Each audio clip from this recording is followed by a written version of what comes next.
Hello, class. Welcome to lecture 14, in which we will take our newly resolved model for dynamics and our ability to predict and model time correlation functions, and today largely explore some of the consequences of that, actually show in some amount of detail how we can apply this Langevin model, this linear model for time correlation functions, to a couple time correlation functions which occur quite often in studies of solutes in solution. Specifically, we will, in a little bit more detail, consider the question of motion, diffusive motion in solution, and also rotational motion in solution. So before we go there and then generalize those ideas to a different kind of perspective, a perspective based on rather than a stochastic equation of motion like we found in the Langevin equation, a deterministic equation of motion for the probability density of those stochastic trajectories, let's review a little bit about where we've come from and how we were able to get that result we got last lecture.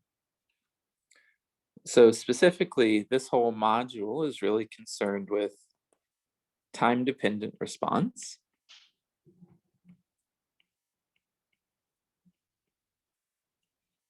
Namely, we are interested in how some observable, call it A, changes in time from its equilibrium value, which is not time dependent due to the stationarity of the equilibrium distribution. And what we found, if we are to add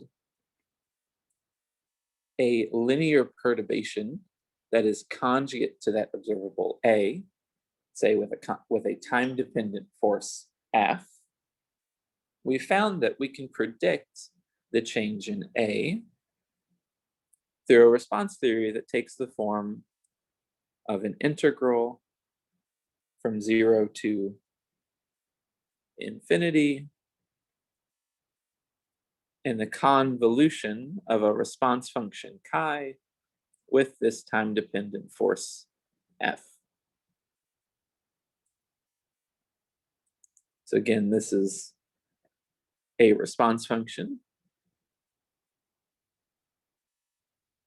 Essentially, this equation defines that function. And what we found, which is really interesting, and which is a consequence of the underlying equilibrium state that we're perturbing from, is that that response function is related to the natural fluctuations of the system in the absence of that perturbation. Namely, we can write it as a factor of beta, a step function that enforces causality, and the time derivative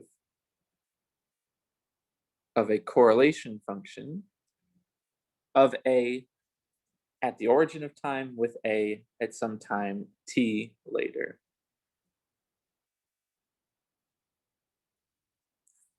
So that is a statement that the fluctuations about an equilibrium, this is taken in the reference, encode the response to some perturbation, much like we've seen statically, now continued on into the dynamic realm. And so it is in clarifying or in understanding the important role of time correlation functions, not only in predicting response, but also in encoding dynamics about some equilibrium states, that we've found ourselves wanting to try to model them, to try to predict what time correlation functions might look like in a complicated system for whose dynamics we can't solve exactly. In last lecture, we found that we could use this notion of response theory to actually get an effective equation of motion for a subset of degrees of freedom that we were interested in, that is then tractable in a way that trying to solve that subsystem in contact with many other degrees of freedom would not be. Specifically, you can view an application of this response theory to the motion in a fluid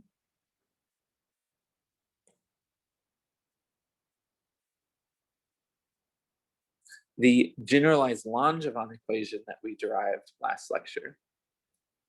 Specifically, we found that if we took a particle, some tagged degree of freedom that we were interested in, and we integrated out all of the other degrees of freedom that might interact with it, say all of the solvent molecules that solvated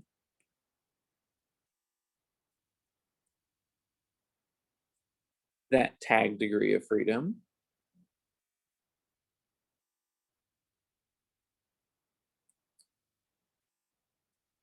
leaving us only with one dynamical coordinate and an effective interaction with the surrounding solvent.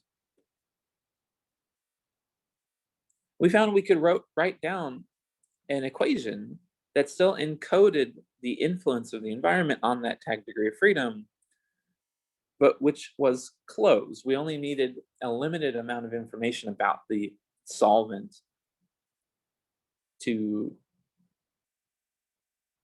actually evaluate that equation of motion. Specifically, we found that mass times the acceleration of our tagged degree of freedom, so the Newtonian equivalent of the equation of motion, had a piece that was deterministic, a gradient of some potential, but this was not the potential that that particle initially was moving in. This is a renormalized potential, an average potential, where I've averaged over in static environmental fluctuations.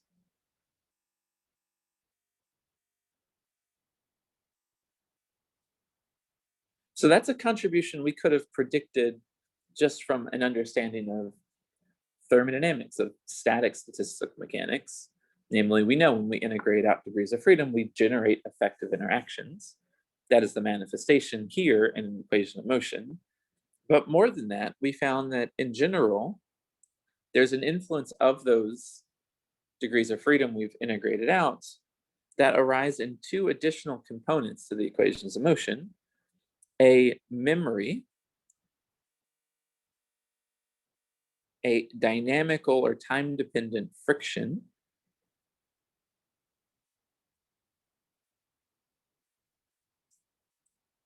that makes this equation so-called non-Markovian, in that it is not strictly determined by time local information. This convolution of a time-dependent friction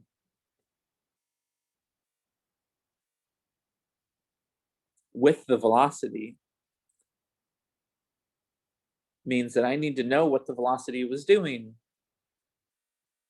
for times for which that friction is finite, in order to predict what that particle does in the future. That's why we call it a memory. I need to know what the velocity trajectory was over the course of the time domain for which that convolution has finite support. Now, if there was only that dissipative part, a friction that acts to take out energy from the system, this tagged particle, this x degree of freedom, would not thermalize correctly. It would evolve to a minimum energy position under this average force. And we found that an additional force, a fluctuating random force,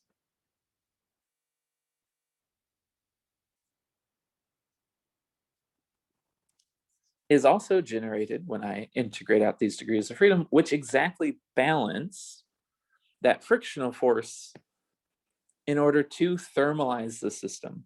Namely, that random force has statistics that are Gaussian with mean 0 and variance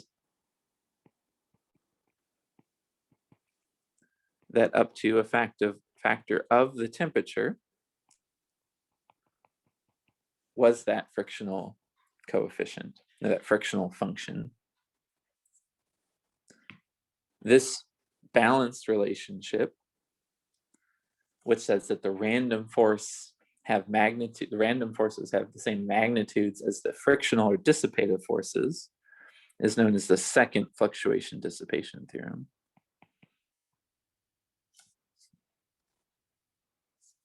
This equation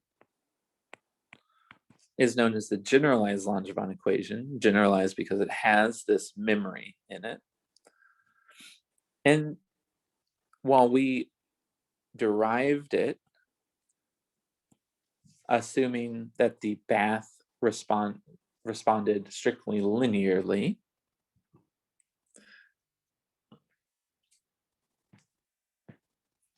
one can, in principle, derive it under slightly more general contexts. There is, in fact, always a frictional kernel, which one can write down to make this equation exact, but the frictional kernel is not going to be simply related to a bath correlation function in most cases. For our purposes, it's sufficient to consider this equation as a linear model, assuming Gaussian statistics in the bath, where what we're imagining to be Gaussian is the force, the response of the bath encoded in its force on the system. And to the extent that we are imagining that this really is a solute in a liquid, we expect force fluctuations to be Gaussian because we expect the density fluctuations to be Gaussian.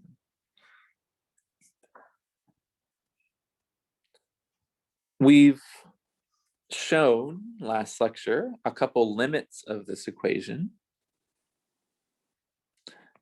The most important of which is probably the so-called Markovian limit,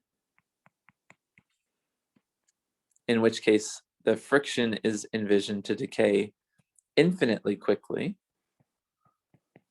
such that it is delta correlated in time, in which case our equation of motion reduces to now a Markovian equation of motion, a time local equation, in which case I have that gamma, the amplitude of that friction, multiplying the velocity of the particle. So that is clearly a frictional force, a dissipative force. And I still have my random force, but that random force now has simpler statistics. Those are delta correlated fluctuations in time. And this equation, the time local version, the Markovian version, is what is generally referred to as the Langevin equation.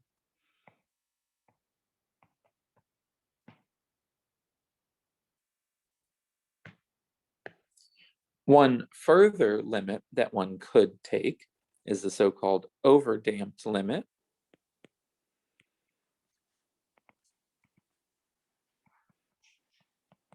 Relevant when there is a big separation of timescales, not only between the bath and the system, but between the momentum fluctuations of the system, of the solute we're interested in, and its positional degrees of freedom. This is the limit in which we can neglect inertia, in which case we get an equation of motion just telling us how to update positions, which follows a average force and now the random force that balances it.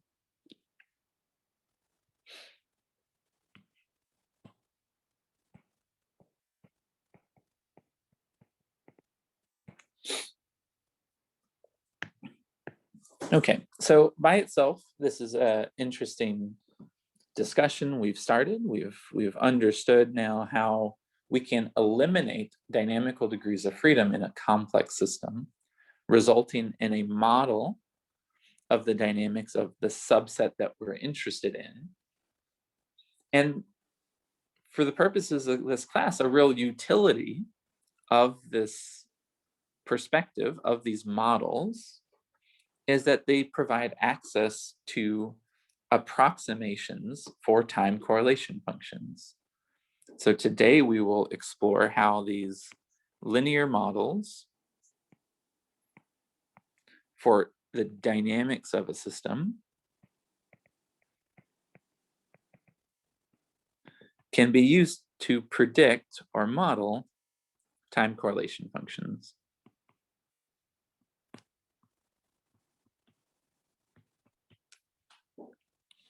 So that's what's on track for today.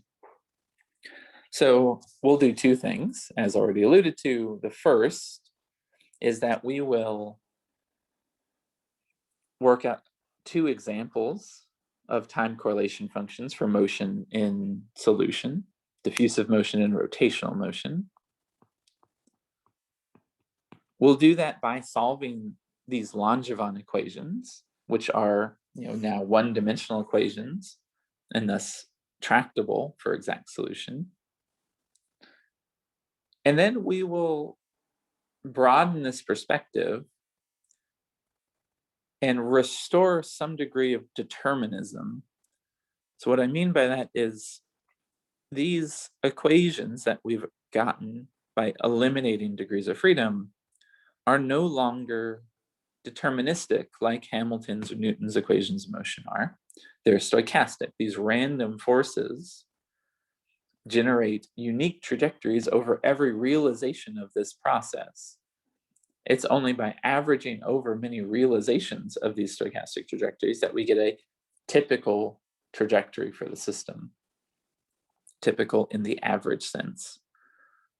So this stochastic equation of motion admits a deterministic equation for the evolution of the probability of states generated over the course of this evolution.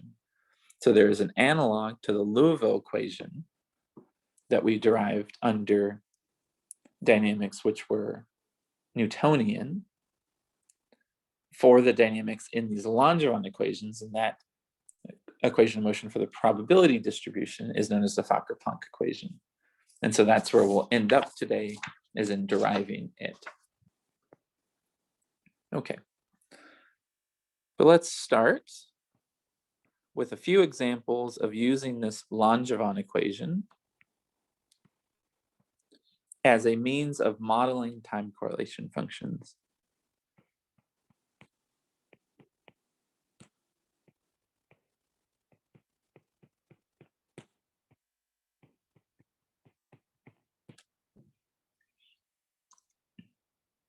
So let's assume that we work in the Markovian limit, and consider what the Langevin equation has to say about the mean squared displacement of a particle in solution.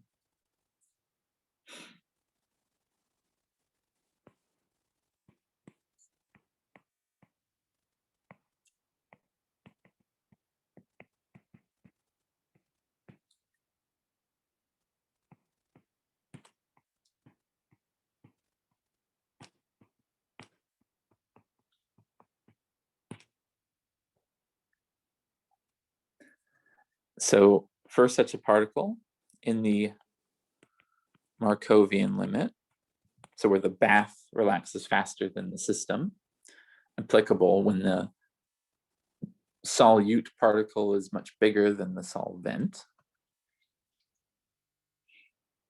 we can write down the Langevin equation as a set of coupled equations for the position. The rate of change of the position is still just the velocity. And the rate of change of the velocity is given by a frictional force acting opposite that velocity. and a random force whose statistics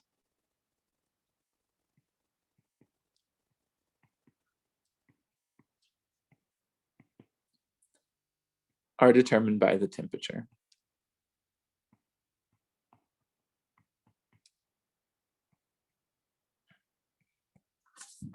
It has mean 0 and correlations twice kBt gamma times a delta function. So indeed, this is that balancing between frictional forces and random forces that will encode the temperature of the system.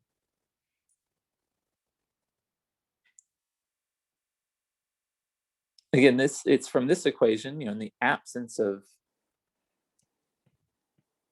any external potential,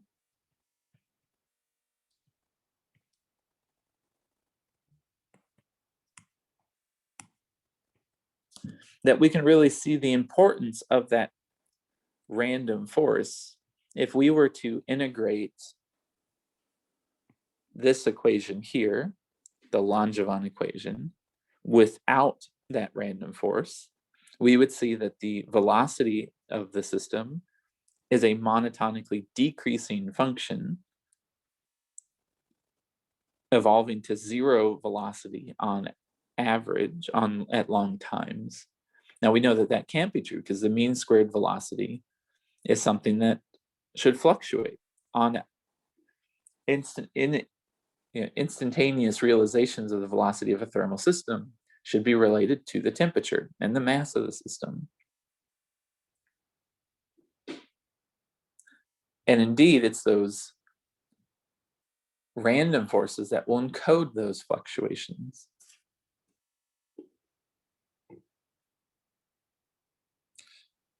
Okay, so how do we go about trying to understand the mean squared displacement from this perspective, from these set of equations? Well, first we can remember that we can define the displacement of a particle, call it delta x, be the difference from where the particle started, x at 0, to where it is at a time t later.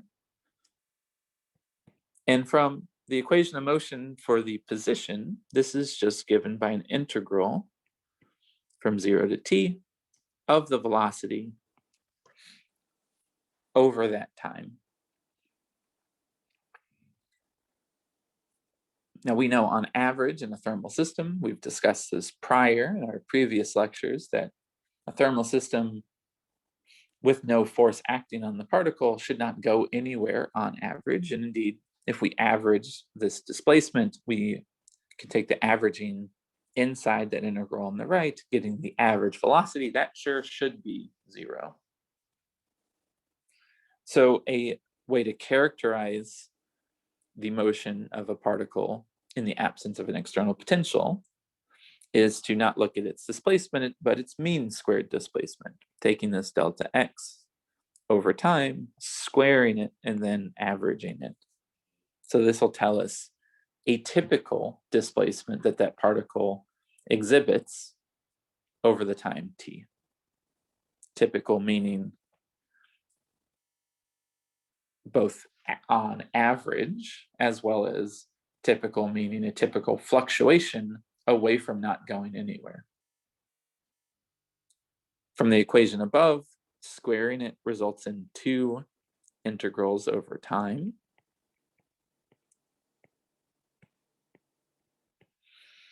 And therefore 2 factors of the velocity. Averaging it, we can bring that averaging operation inside, and we find, as we did before, that the mean squared displacement is given by an integral over the velocity autocorrelation function.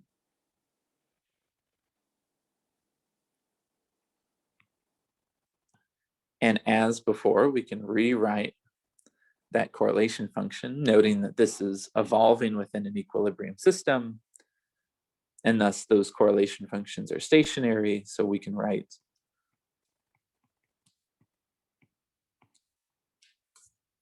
We can shift the origin of time anywhere we want, writing that time correlation function as the correlation between the velocity at time 0 and the velocity at t double prime less t prime. Further letting tau be t double prime less t prime and t bar being tau double prime plus t prime, we can perform a change of variables, noting that the velocity autocorrelation function depends only on tau and not on t bar.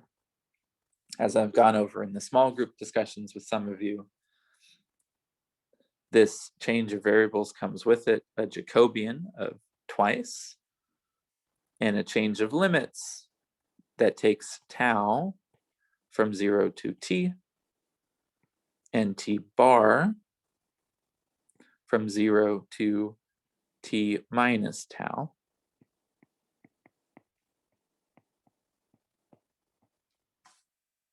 The inner integral of which we can do because the velocity autocorrelation function is independent of t bar.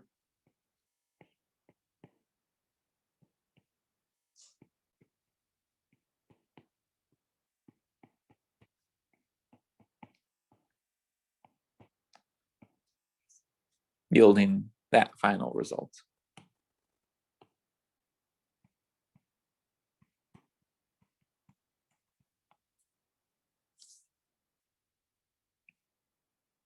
Okay, so this is a result we've seen in this exact same form before, that the mean squared displacement is given by that velocity-velocity autocorrelation function. And we've argued what the limits of this should be. So we expect that the mean squared displacement grows linearly in time. That is just a statement of the decay of correlations between subsequent displacements, if I look at long enough times. We've also argued that on very short times, the mean squared displacement should go like t squared, reflecting the ballistic motion of a particle before it undergoes any random collisions with its surroundings. But with the Langevin equation, we can actually solve for what that velocity-velocity autocorrelation function is and plug it in and get a full time-dependent function for the mean squared displacement. To do that, we need to consider this second equation, the Langevin model, for how the velocity changes in time. Specifically, if we took that equation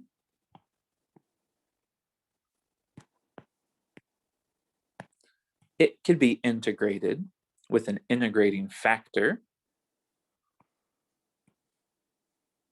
So let's move the mass over here. Integrating this with an integrating factor gives me the velocity at time t is equal to the velocity initially less this integrating factor exponential with a characteristic time constant m over gamma decaying with time exponentially.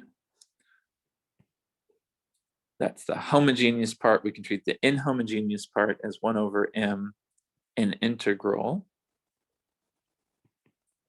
from 0 to t of t prime, our random force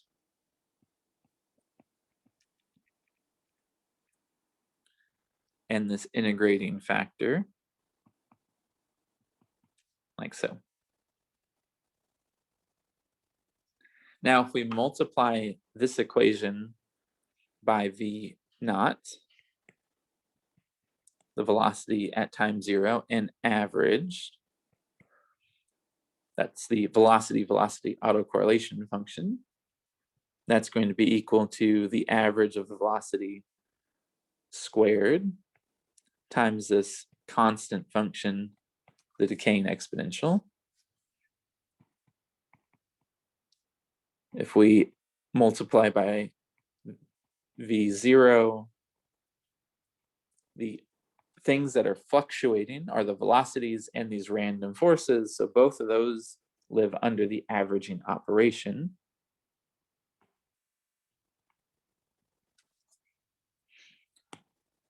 But the velocity is uncorrelated with the random force at times later. That random force, again, was generated in our derivation of the Langevin equation from the time dependence of the forces of the time dependence of the motions of the bath in the absence of any solute. So it is uncorrelated with the solute earlier in time. So this whole piece is 0, thus finding that the velocity autocorrelation function, we can evaluate average of v squared. Thermally, that's kBt by m. And we now have a model for that correlation function, which is exponentially decaying. Now, note, we actually discussed this last lecture in the generalized limit of the Langevin equation by parameterizing a memory kernel, which was delta correlated. So this is completely consistent with that. We could just now start to see its implications for the mean squared displacement. So plugging this correlation function in to our equation for the mean squared displacement, let's bring that over here.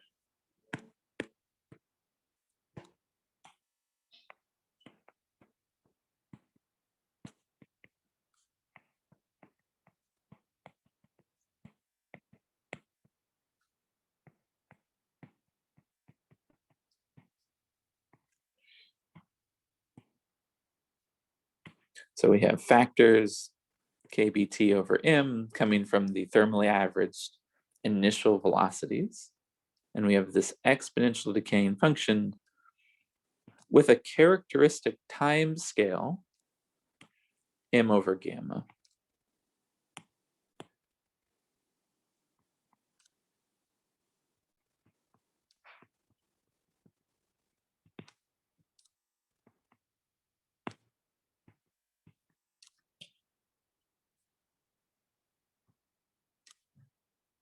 Indeed, that must have units of time in order to cancel the units of time in the exponential.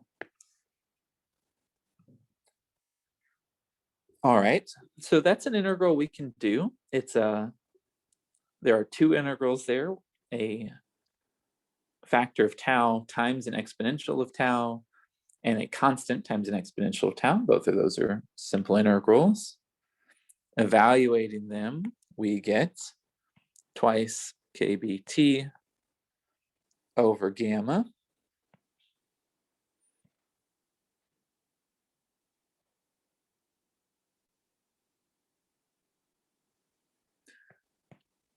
Get a factor of t.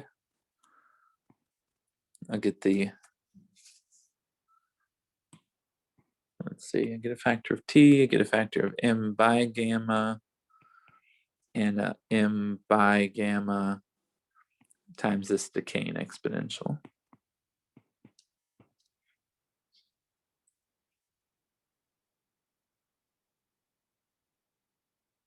Let's see, if we take that derivative, do we get the right answer? So I take a derivative, m by gammas cancel, that thing goes away.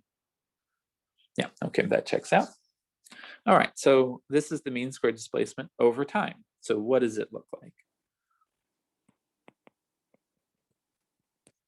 How about as t goes to 0? So as t goes to 0, we can Taylor expand that right-hand side.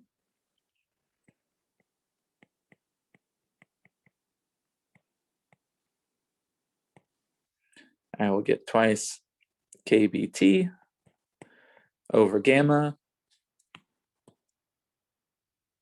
This function, Taylor expanded, gives me 1 minus gamma by m t. Well, that will exactly cancel this term here. This term cancels that term, so the 0 at exactly 0, it is 0, as it should be.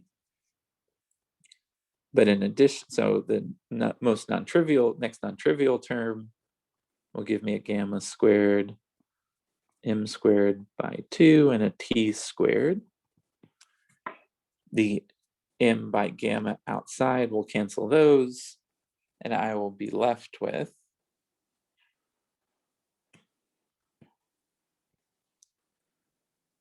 one half gamma by m t squared, which is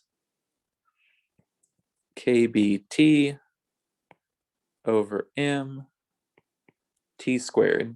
Hey, that's exactly as we predicted before.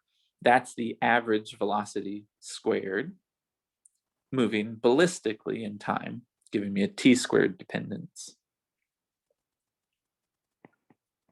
And this is good up to t to the fourth.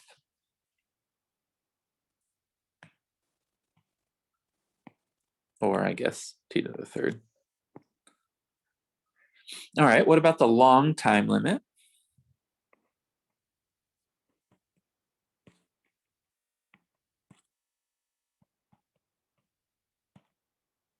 So at really long times,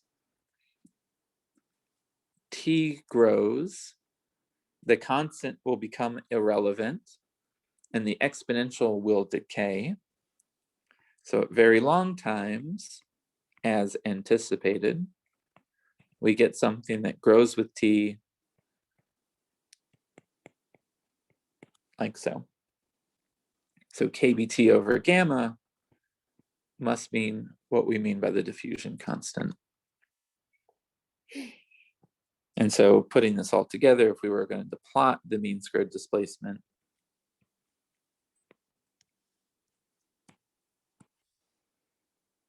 as a function of time, we have an initially ballistic regime where we get a quadratic dependence. We have an eventual linear dependence at long times. And the characteristic crossover between those two is set by the decay of that exponential with a characteristic time m over gamma.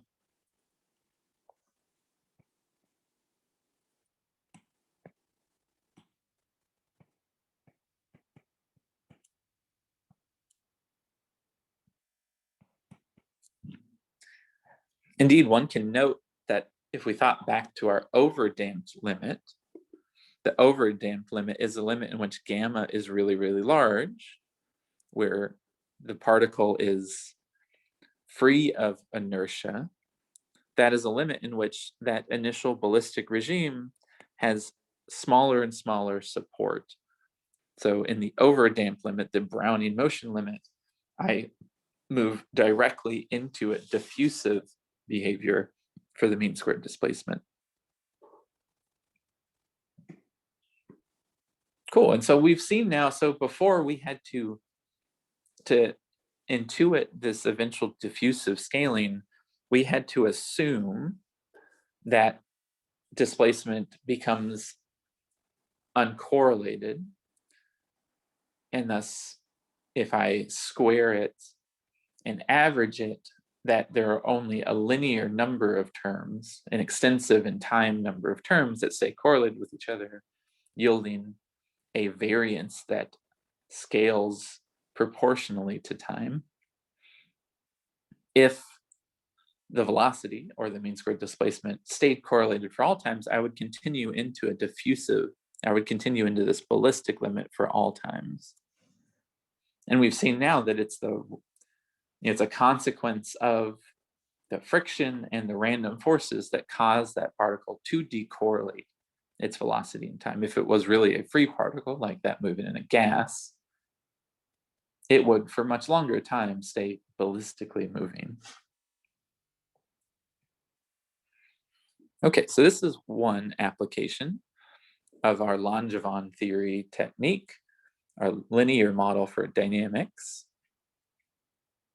applied to motion in a fluid. Now let's consider a different kind of motion. So that was translational motion. Let's now consider rotational motion.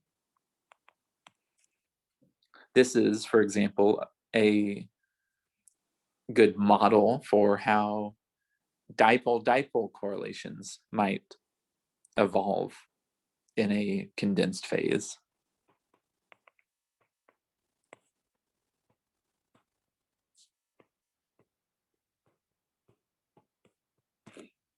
For simplicity, I'll do this in 2 dimensions. The extension to 3 dimensions is not that difficult. So one can think about this calculation we'll do as diffusion on a ring.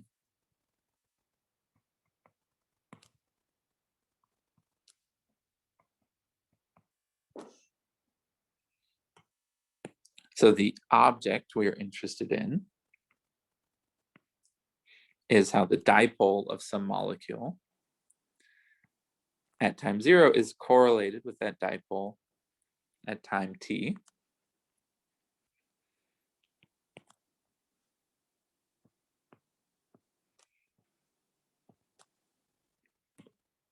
So I can imagine this dipole fluctuating around in time. If I imagine that the dipole is permanent, I can pull out the magnitude, and the correlation function is really a correlation function with the unit vector that tells me which direction I point at 0 and a time t later.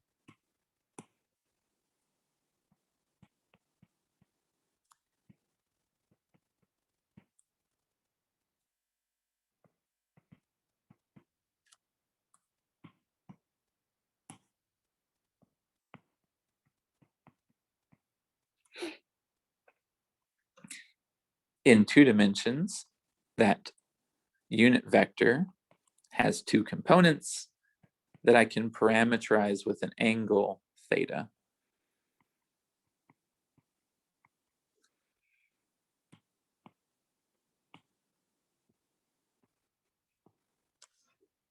Like so.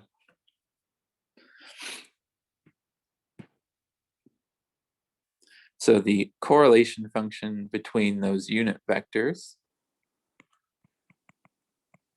at 0 and t can be written as a product of complex exponentials. Let's choose some arbitrary times, t and t prime.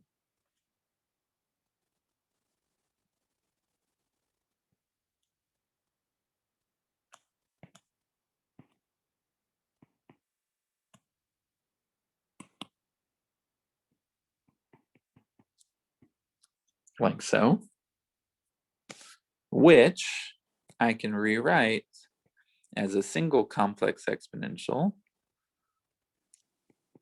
with a displacement in theta as a function of t minus t prime, due again to the time translational invariance of an equilibrium time correlation function. That time correlation function must only depend on the time difference between t and t prime. So now look at this. This is actually going to be kind of interesting. The autocorrelation function between a dipole in 2 dimensions at one time and another is a complex exponential of a displacement of theta over that time. Within our Langevin model,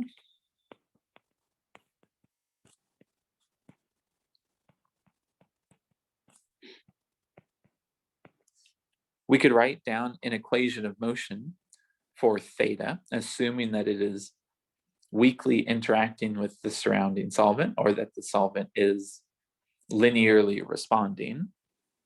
And within a Langevin equation framework, we would find that theta, the rate of change of theta, is given by some velocity. In this case, rather than a regular translational velocity, this is some angular velocity.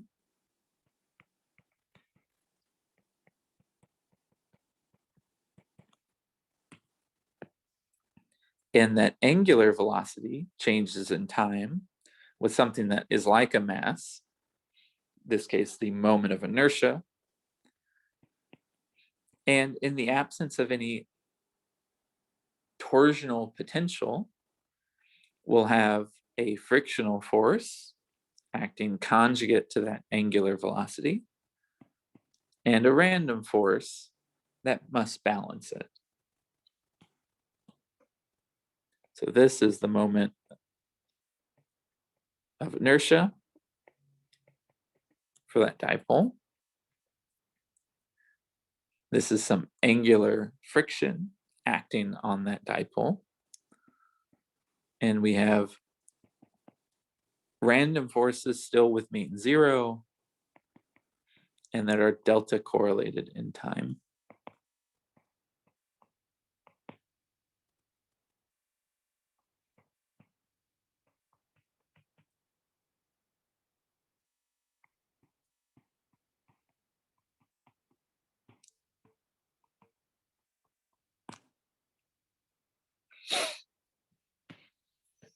Okay, so now to solve for this correlation function, we can note that the time correlation function depends on this average of a displacement in theta. You know, that looks a whole lot like a cumulant generating function.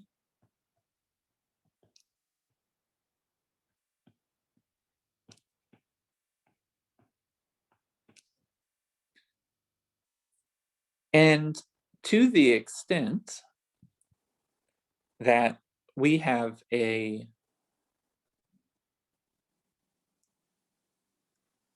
Gaussian process, theta is uniquely determined by the statistics. The fluctuations in theta are uniquely determined by the fluctuations due to these Gaussian random forces. There's a linear relationship between the displacement and those Gaussian random forces. So theta is a Gaussian random variable.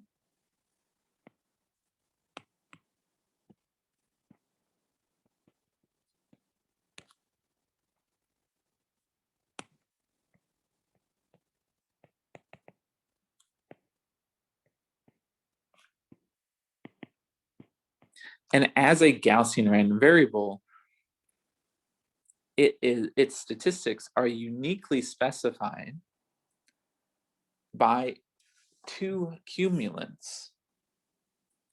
The mean of delta theta and its variance, the time correlation function of delta theta.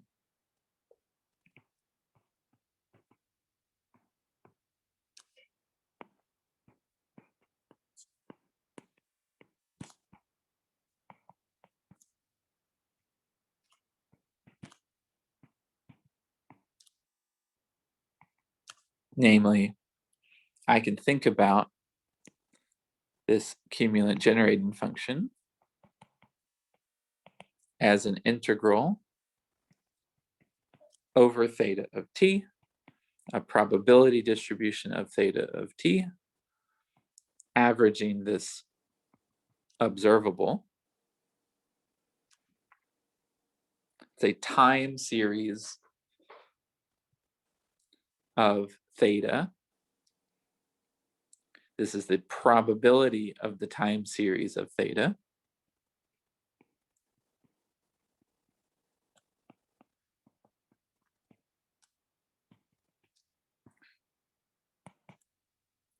Given the linear relationship between the fluctuating variables eta and theta, this should be given by an average over a Gaussian distribution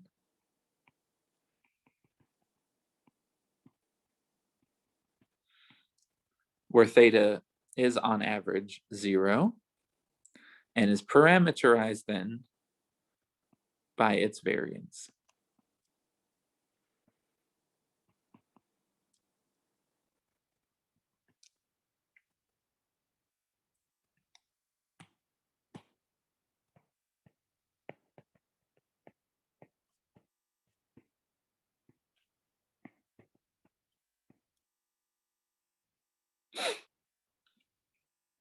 And in fact, its mean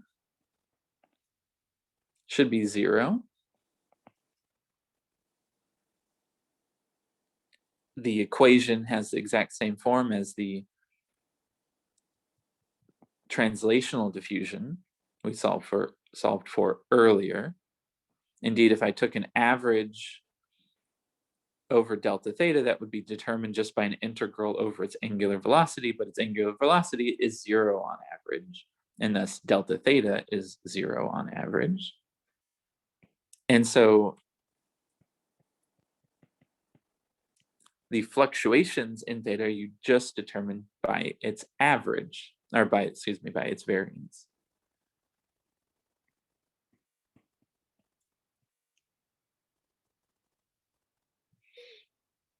In fact, this is a Gaussian integral of the same form we've done a lot of. It's a linear function of theta under a Gaussian distribution. We know what that's going to give us. Exponential of the variance by 2. Since the linear constant out in front is just I, squaring it gives us a minus sign. And in fact, the form of these equations for the variance of delta theta is exactly the same form as what we just solved for the diffusive problem. So we would get the exact same answer. So we can just copy this, bring it down over here,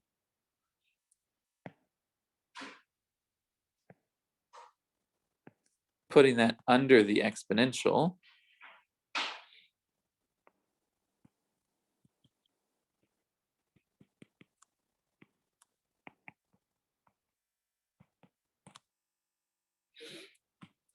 We have our answer where we replace the mass with the moment of inertia.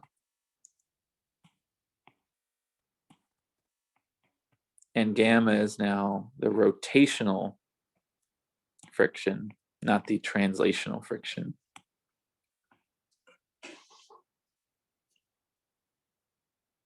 So there we have it. We have the dipole-dipole correlation function having to do no more work than what we've already done, having previously solved the translational correlation function. So the only difference is that this correlation function is an exponential of the correlation function we had before. So we immediately know its limits at short times. That correlation function between the unit vectors is going to go like exponential of minus kbt, the moment of inertia times t squared, which at really short times is 1 minus kbt over the moment of inertia t squared. So it changes initially from 1, so the dipoles are in alignment with each other, and decays away from alignment quadratically in time. And at long times,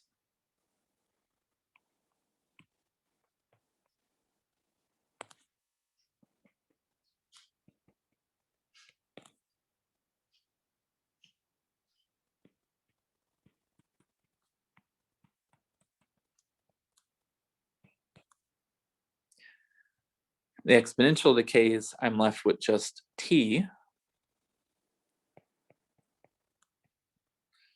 So at long times, I will get twice kbt over gamma of r times t, which defines then a rotational diffusion constant.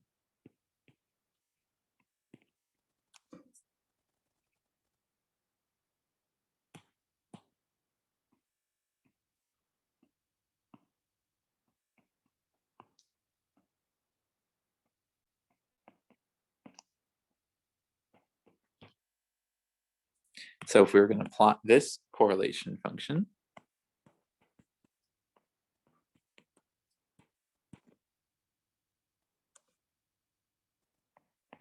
we have an initial Gaussian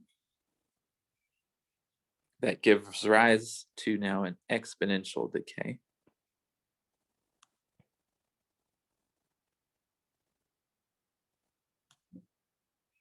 Like so.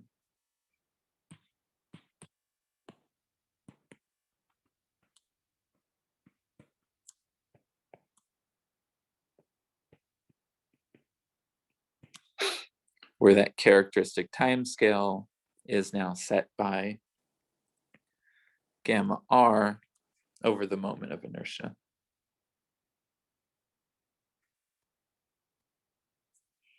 Okay, so those are the consequences of our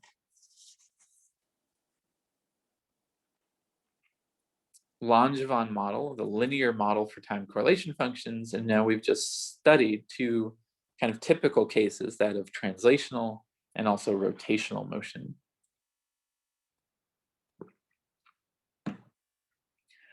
So, I've maybe not stressed enough, but these averages we had to do have a slightly different character to them than we've talked about, which is that they are averages over a thermal distribution of initial conditions, like we have envisioned time-dependent averages being averages over before. But now every individual trajectory is stochastic owing to the random forces that now parameterize our Langevin process, these etas, previously the capital R's in more generality. And so averages, time-dependent averages, acquire a new averaging operation that has to be done in addition, which are then averages, which are averages over those stochastic forces. So now an individual set initial condition still generates a distribution of trajectories, a distribution of eventual outcomes due to individual realizations of those random numbers. And it's only then on averaging over those different realizations of the random forces that we get back a full thermal average. So while we've succeeded in making our lives a little bit simpler, distilling down a complicated interacting system to a subset of degrees of freedom we care about, we have sacrificed determinism. A way to restore that is to consider not individual stochastic trajectories, but rather the equation, rather the distribution that those random forces generate itself. So this then begins our discussion of the so-called Fokker-Planck equation.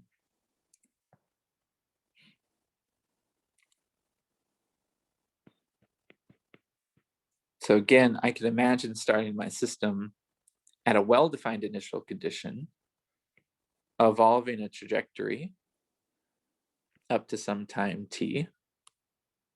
That specific trajectory is generated by a specific set of random forces, of which there could have been another, or a different realization of, or a different realization of.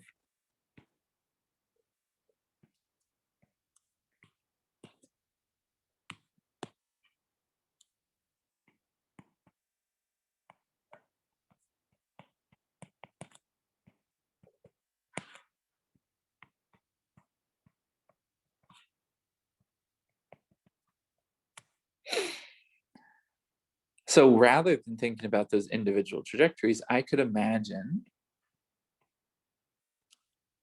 trying to understand how the distribution of points along constant slices in time evolve.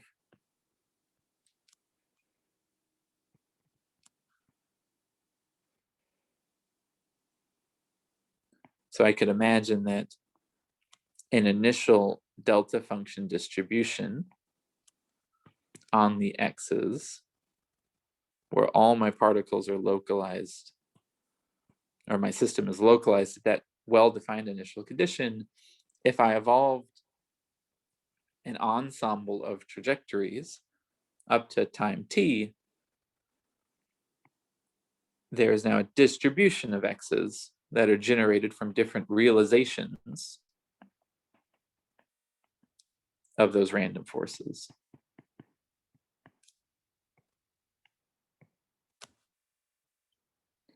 And so we could ask, what is the equation of motion for that distribution? And that's what's known as the Fokker-Planck equation.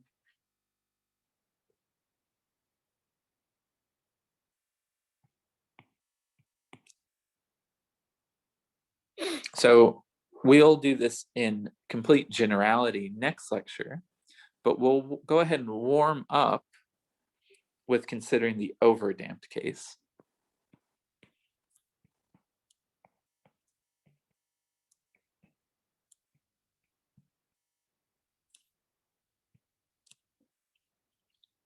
So envisioning that individual trajectories are generated through the solution of an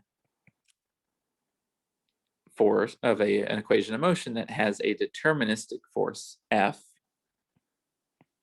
and a random force R of t.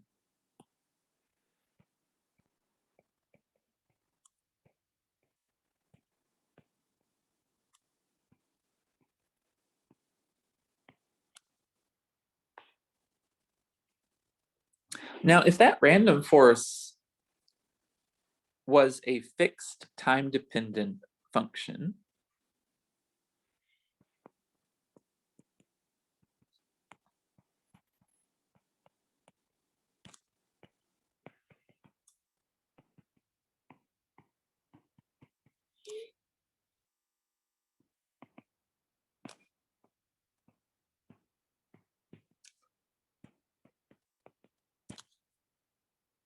so it is not something that itself is drawn from a distribution, but rather some prescribed deterministic, albeit potentially complicated, time-dependent force, we would actually know how to evolve this distribution of trajectories, because that would then be identical to our Langevin equation, or to our Liouville equation we've derived already. So the way we can arrive at the Fokker-Planck equation is by first imagining R of t is fixed, a fixed time-dependent force, and then subsequently averaging over it. So if it were fixed, the evolution of the probability of seeing x at time t would be given by our Liouville equation, namely minus the derivative of the flux of that phase space point, the current, the probability current, given by the time derivative of x times p. That's our Liouville operator acting on p, which would be the Liouville operator associated with that force.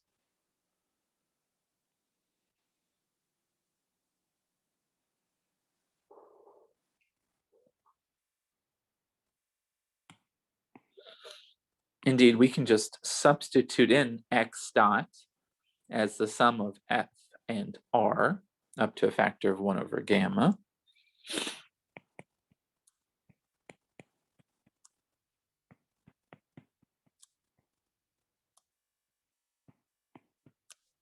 And that would be our Liouville's theorem. That would be our Liouville equation telling us how the phase space point, now just an x position, evolves in time.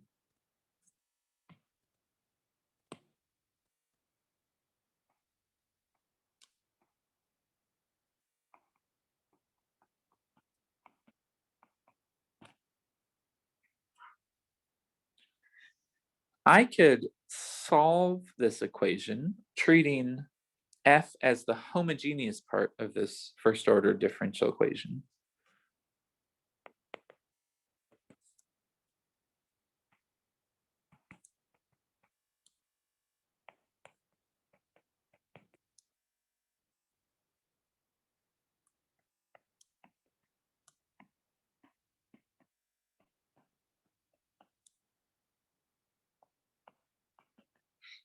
And solving then for the time-dependent probability distribution.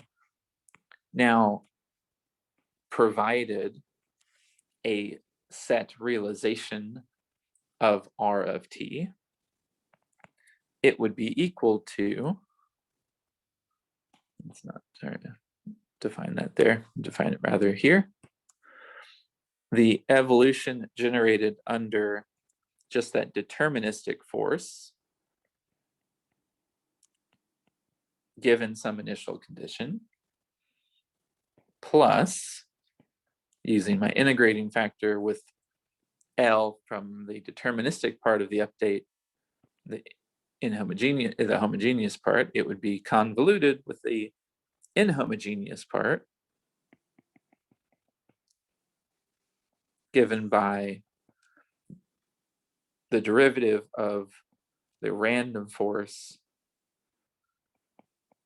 up to a factor of gamma multiplying that probability distribution conditioned on that set realization of the random force.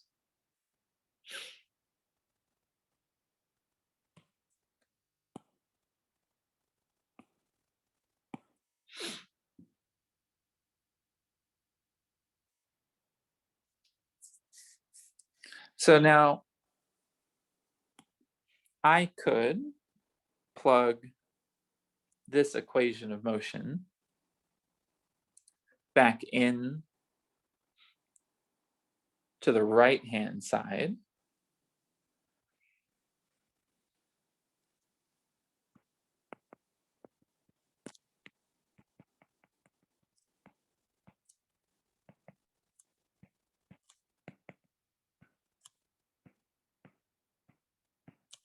And that would generate P of X and T conditioned on that R is equal to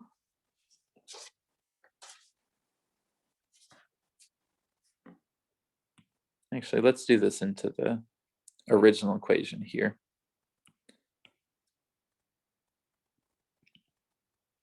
So the time dependence of the probability distribution is given by the action of our Liouville operator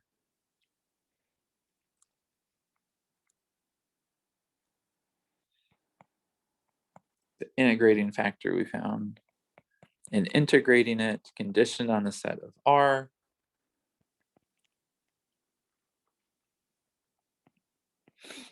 plus this convolution over the inhomogeneous part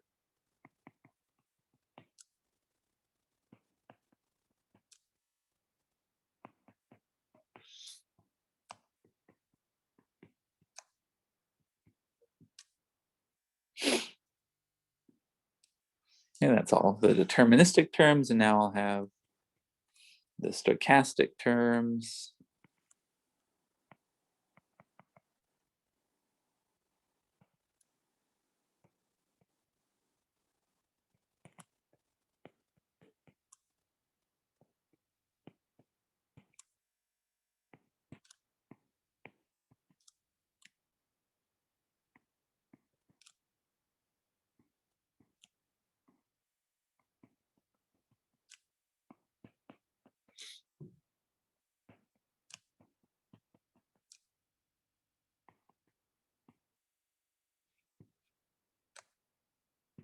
All right, like so. Okay, that looks much more complicated than I initially had, but it is the time dependence of the probability distribution P of X and T given a individual realization of our random force R. Now, let's define F of X and T as the average of that probability distribution, P of X and T, over the statistics of R, so averaged over many realizations of our stochastic forces. So averaging commutes with the time derivative, so I'll get d dt of f of x and t on the left-hand side. On the right-hand side, I will have minus that linear operator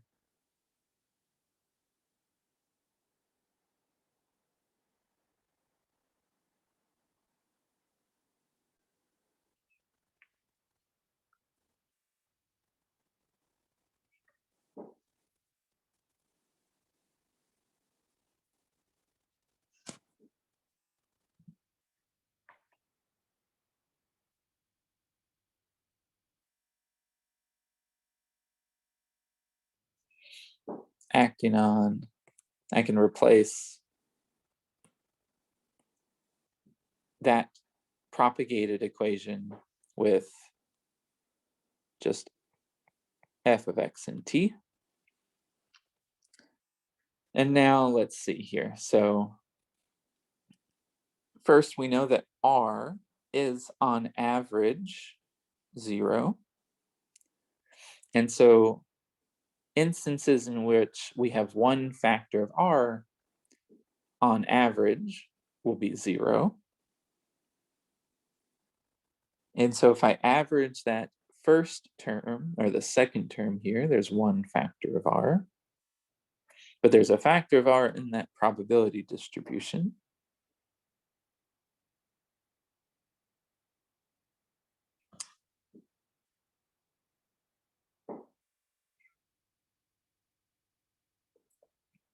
I have one factor of R there.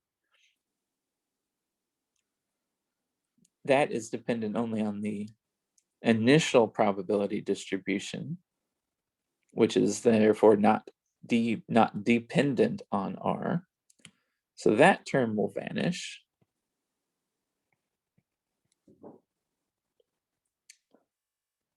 I have the only term that has an R squared is this term here. So I will get, two factors of gamma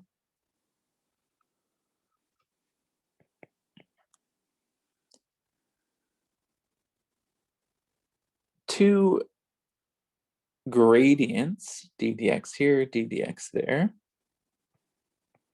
lying under an integral.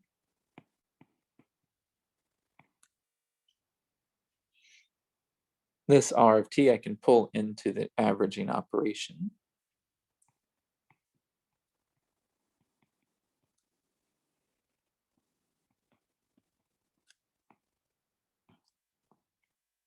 Like so.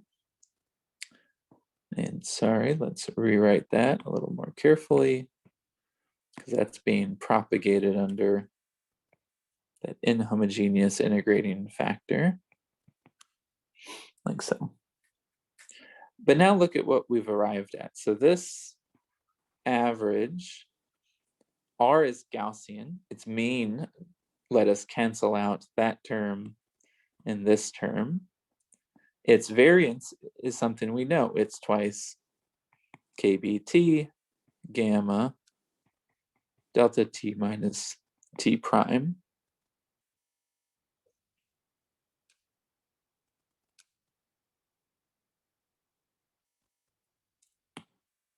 So that will kill that time derivative. This thing, upon being averaged, will give me a f as a function of x and t. Propagated in time, well, that's x of t prime. Propagated in time, that'll give me x of f and t.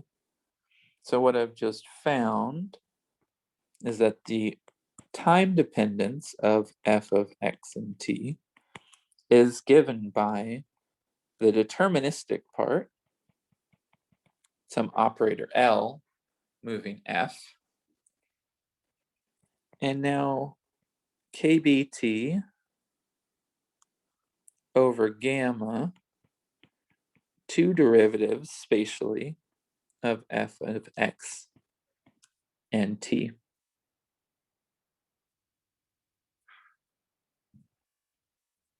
So I have found, if I roll out what I mean by the deterministic part as 1 by gamma d dx, the deterministic force,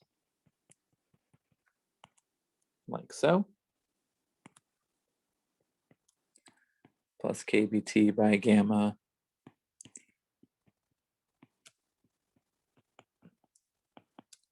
like that. I have found that in addition to my drift due to the forces acting on the particle, that has a convective form to it, I have a diffusive term, a second derivative, much like we saw in Fick's law.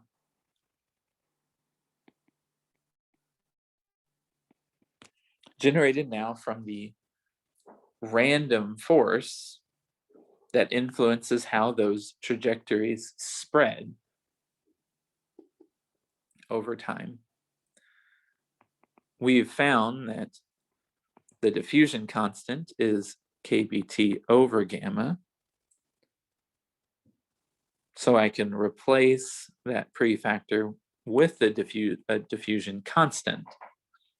And indeed, then I see that this is really just, if this really was a single particle system in the absence of any convective forces, this would give me back Fick's law, just that the way in which particles spread is just the way in which their probability distribution spreads. Turns out there's a really neat way to rewrite this, which is that if the force on the particle is minus the gradient of the potential, then I can write df dt as d, the derivative of e to the minus beta u of x, the derivative of e to the plus beta u of x, times f of x and t.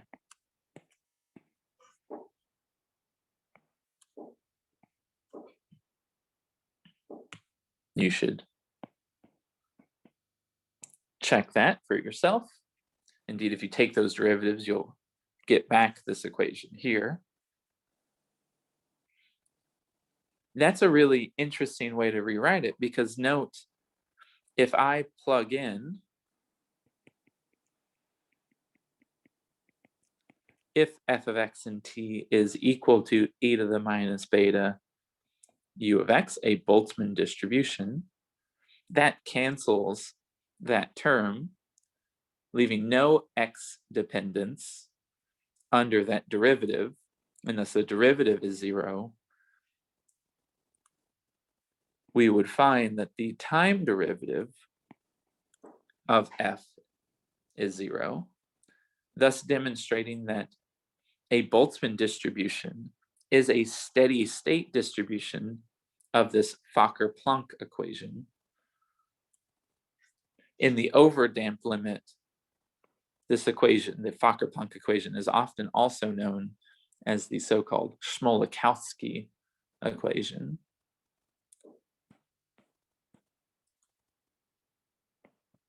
I have no idea how to spell that. Smolakowski spelling equation. So indeed, we found again that equilibrium statistical mechanics, when the steady state distributions of systems evolve to Boltzmann distributions, provided we've allowed for an equilibrium to arise. And that comes out directly in the equation of motion for a probability distribution. In this case, in an overdamped limit, we find that random forces balance dissipative forces in such a way to endow a system with the ability to relax to equilibrium. All right, so that's all I have this time. We should go back over this step a little more carefully next time, where we actually compute that expectation value living under here. This is a little more subtle than I've gone over here. In fact, one might ask, where does this factor of 1/2 come from? That's in actually factorizing this a little bit more carefully. But we'll do that in a high dimensional case, deriving the generalized or the Fokker-Planck equation, which is valid in both the overdamped and underdamped limits. Okay, so that's what I'll leave you here for today. I'll look forward to seeing you all in the small group discussions, and stay safe.